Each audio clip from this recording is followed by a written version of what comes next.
Opera for a while. Last week here in Daegu, the opera Tosca was presented in Korean, though the arias, the famous songs, were sung in the Italian. That's a good way to do things. I think it's a shame to translate the great arias because the translation really is a mutilation. The Italians have a saying, traduttore traditore. A traditore is a traitor. A traduttore is a translator. In other words, the translator is a traitor. The translator inevitably betrays, falsifies, distorts what he or she is translating. And this, of course, is true. Especially true, I think, maybe in opera. Anyway, opera in general. Young people have problems with opera, find it boring and all that. I gave a couple of young people, last night in fact I played a song from Tosca for a couple of 6th graders, elementary, good little kids. And I played. Okay, we're talking about opera. I was saying, last night I was telling 2 little 6th graders, great little kids, about Tosca and about opera. I have 2 pieces of advice to give any person who goes to an opera, and I wish someone had told me this many, many years ago. I've probably been to about 80 operas in my life, probably about 40 different ones. So I know, I've seen a lot of opera. I have 2 pieces of advice. 1, know the story. Read a synopsis, as we call it, or a summary of the story, so you have some idea of what is happening. If you don't know the story, I guarantee you will fall asleep. 2, take a nap. Before going to an opera, take a nap, if only 10 minutes. If you don't, I almost guarantee you will fall asleep. The lights go out, the lights are on the stage, it's so comfortable in that chair, you will fall asleep. But if you read the story, if you take a nap, that's great advice. Great. Now, opera in general. What is the attraction of opera? My life is kind of, I don't understand how it happened, but it happened early to me. No one suspected, and I didn't suspect that I would be interested in learning when I was young, and most people not either. But when I was 7 years old, I became interested in opera for some reason. I don't know why. My parents were not very interested in it, but they did have some old records lying around. And between my 7th and 9th birthday, I became really interested in opera. And so for my 8th birthday, my parents took me to the old Met in New York, and we saw Rigoletto. I fell asleep, by the way. Just exhausted, a little boy. I wish I had known then, for example, if I had taken a nap before, I wouldn't have fallen asleep. But anyway, I loved opera when I was small, and then I moved to a more sophisticated environment in northern New Jersey, and I hid my opera records and never let anyone know about it. So I was young and stupid, of course, and that's okay.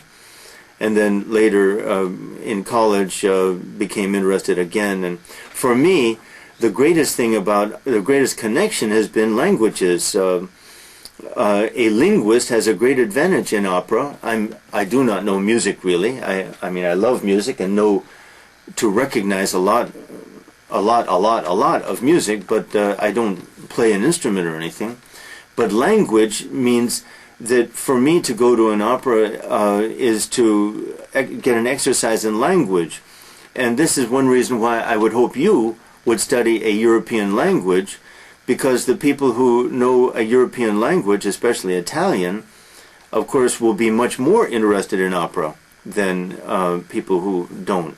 Sorry to talk about myself there, but that's one connection for me.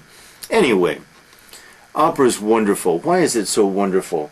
Well, to begin with, the great songs are so beautiful, they make one weep. Music can make one weep. Great moments in classical music, so powerful, so deep, so inexhaustible. But opera almost carries it a step further, because in opera, of course, we have the human voice and dramatic interaction among characters and characters.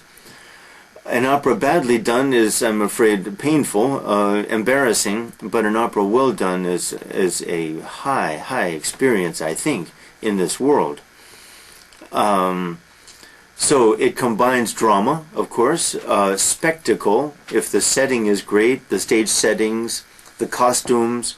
If the costumes are great, what a show. The orchestra is there, and very often an operatic orchestra is even better than a symphonic orchestra, they say.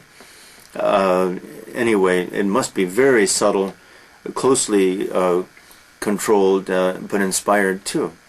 And then we get the singers. Anyway, admittedly, the plots of most operas are boring and sometimes silly and embarrassing. The biggest embarrassment is the dying aria. That is, a character gets stabbed 10 times and lives long enough to sing a long, passionate song before he dies. It's embarrassing. Drama sometimes does this too. Romeo and Juliet, for example, Mercutio's dying speech, long, a little long. Okay. Anyway, I'm going to talk a little bit about Tosca, which was presented here last week. Actually, I think it would be better to give some background of opera, historical framework, rather than talk about a specific opera. Opera began in about 1600 in Florence. Florence, the cradle of Western civilization in modern times, really, the home of the Renaissance, one of the high points in the whole world was certainly Florence in the 15th century. That's the 1400s. No modern civilization in the West can match it. And here we are, that little town of 30,000 people. Much like Athens, the 5th century BC Athens, 30,000 people, plus slaves. Anyway, Florence, just an amazing place. But by 1600, Florence had declined, certainly. But still, opera began pretty much there. The first great composer of operas, I think, was Monteverdi, Claudio Monteverdi. Early operas are hard to listen to. Only the lovers of history can listen to them with much interest, I think. But opera grew, especially we can see in Italy. But the Italians started everything. The Italians invented the Renaissance, so it's not surprising that opera began there too. Anyway, the first, what shall we say? Handel, the German who went to England and composed the Messiah. Handel composed many operas. Some of them are fairly listenable, let's say, but real opera begins with Gluck, Christoph Willibald Gluck, who was a German, and his Orfeo, as it's called, of about 1750, maybe 1760. Italian version and German version of the text. That's interesting. The music is wonderful, and I think there is still no greater opera for music alone, than Gluck's Orfeo. It is so beautiful, so much beautiful music, wonderful. The words are embarrassing. The libretto, as it's called, that's the text of an opera, that is the word, verbal text, is a libretto. The libretti, plural, of operas are almost always, as I said, embarrassing. Very few are very good. The best ones, by the way, just to say it, are the ones written for Mozart. The best libretti are certainly the ones that Lorenzo da Ponte, an Italian priest of all things, living in Vienna, wrote for Mozart. Mozart didn't write them, but that collaboration, word we used yesterday, working together between Mozart and Lorenzo da Ponte, represents the high point of opera from the point of view of the combination of beautiful music, never better, and witty, exciting, interesting language. Alas, it hasn't happened very often. So I repeat, most of the time opera goers must forgive the text, the libretto. Anyway, back to our history. Soon after Gluck, then comes Mozart, and all the composers after Gluck tried to write opera sometime or other, and many failed. Mozart's operas are still among the very best. Personally, I would put Don Giovanni in a tie at the very top of opera. Never inconceivable that something better than Don Giovanni could exist. Anyway, Don Giovanni, Le Nozze di Figaro, which means the marriage of Figaro, also at the very top. Così fan tutte, which means women are like that, cute, witty. All of these texts are witty and entertaining, wonderful. The operas of Mozart. Beethoven tried his hand, but Beethoven worked slowly, gradually, and really produced only one opera, Fidelio, in German. All along, the Germans felt a little embarrassed about writing in German. If you've ever seen the movie Amadeus, one of the very best, I think most people would agree. The Germans in the court at Vienna there, one of the Germans says, German is such a basically ugly language for opera. Opera must be in Italian, he says. And they believed it, and perhaps it's even true. In any case, the supreme language for opera is German, but is Italian, but there are some good operas in other languages too. Anyway, the other king of opera, the second king of opera with Mozart, is Verdi, Giuseppe Verdi. What a man, what a great, great man. Great composer, so many great operas that really he belongs in the company with Bach and Beethoven and Mozart. Most people wouldn't put him there, I guess, but I don't know why. What a great composer. Anyway, his greatest operas, the greatest of all, along with Don Giovanni, I think, is Aida. And I'll tell you that story sometime. But the other great ones are also very great. La Traviata, just beautiful music, moving story. Rigoletto, the one I saw as a boy, one of the very best. At the end, he wrote two famous ones, Otello, which is Othello, and Falstaff, going to Shakespeare plots. But at that point, opera was kind of changing from the pattern. From early to the 20th century, the pattern was always action, dialogue, recitativo, which is talking or dialogue in tunes. Stop the action, great song. Chatter, talk, action, stop the action, great song. This pattern. Well, opera lovers love this, but it's not good drama, of course, and really it's almost funny. But the music is so beautiful that most opera lovers would not want it changed. In the 20th century, in fact, beginning with Wagner, Wagner changed everything. Now, Wagner is a phenomenon that has to be discussed separately. Here he is, a German, what a German. Starts writing operas in the 1840s, finally dies around 1880. During that time, he was seen as a king in Germany. Outside Germany, a little hard going. For one thing, Wagner wrote his own music, and he wrote the libretto. That is, he wrote the words too. Well, that's never before been done, and that was never before done, and has never been done since. So Wagner stands unique among all of them. In his early operas, kind of like the Italians, action, stop, beautiful music. Action, stop, beautiful song. But then he became impatient with that, and beginning especially with Tristan und Isolde, Tristan and Isolde, he developed a new form of opera which intended to flow and never stop. None of this embarrassing stopping for beautiful songs. Just keep going. That is, drama. He wanted better drama and more continuous, uninterrupted music.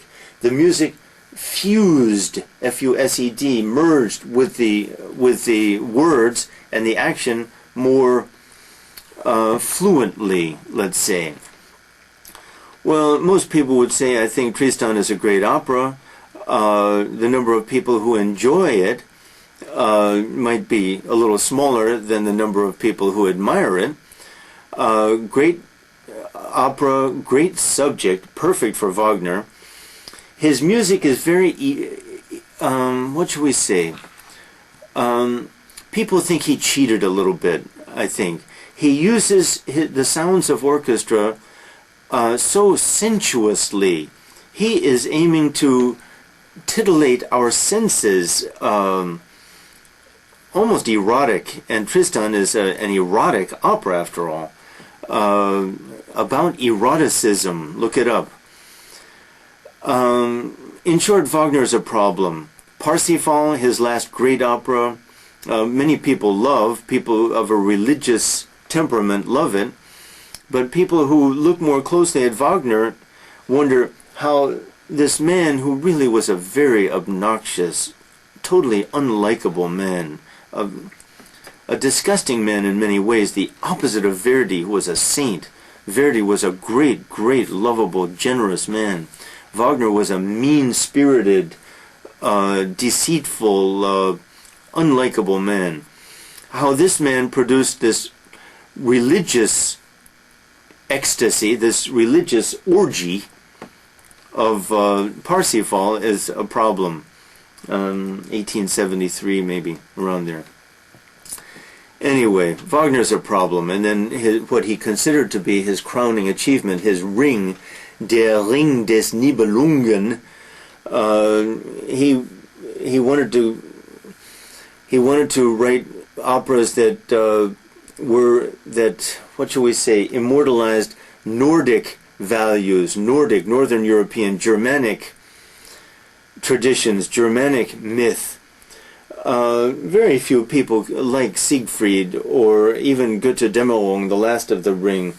The first one is Rheingold, the Rhine, the gold of the Rhine. The second is Die Walküre, the Valkyries.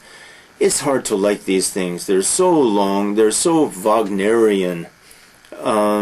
In short, some people will claim that Wagner deserves to be at the top two, along with Verdi and Mozart, but I think, and I have tried more than most people, it's hard to put him there.